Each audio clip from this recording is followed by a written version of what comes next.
ଦିଶୁ ଗାଗାରାଇ ଗୌର ଦମ୍ପତିପୁର। ହଁ ଥାନାକୁ ମୁଁ ଆସିଥିଲି କିନ୍ତୁ ରାସ୍ତାରେ ମୁଁ ଚାଲିଥିଲା ବେଳକୁ କିନ୍ତୁ ଲକ୍ଷ୍ମୀଧର ଆଉ ତାଙ୍କର ରଚନା ଚାଞ୍ଜରଙ୍କର ତାଙ୍କର ତାଙ୍କ ପୁଅମାନେ ମୋତେ ଘୋଷାରି ଘୋଷାରି ନେଇଗଲେ ତାଙ୍କ ଘର ଦୁଆରକୁ ମୋତେ ନେଲେ।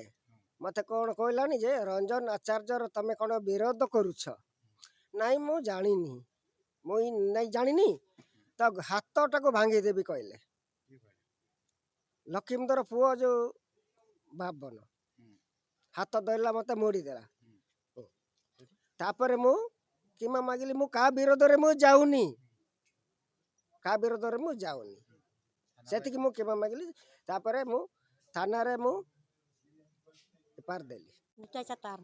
ଥାନାକୁ ତ ଏବେ ଆସିଛୁ, ଆମେ ଯାଉଥିଲୁ ବିଡ଼ିଓ ପାଖକୁ। ଆମର ଯେଉଁ ଇନ୍ଦିରାବାସ ଘର ଆସିଥିଲା ସିଏ ଆମର ରଞ୍ଜନ ଆଚାର୍ଯ୍ୟ ଖାଇଦେଇଛି। ତାପରେ ଆମେ ବିଡ଼ିଓ ପାଖକୁ ଗଲାବେଳକୁ ସିଏ କହୁଛି ତମେ କାହିଁ ସେ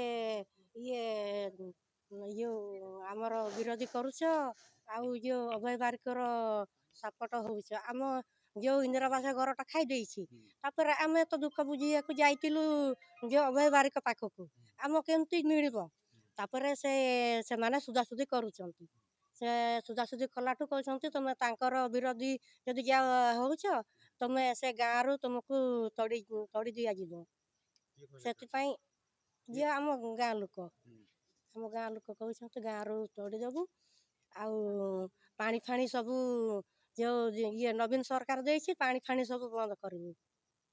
ସେଇଆ ଧମକ ଦଉଛନ୍ତି। ସେ ଆମ ଗାଁ ଲୋକ ସେଇ ରଞ୍ଜନ ଆଚାର୍ଯ୍ୟ।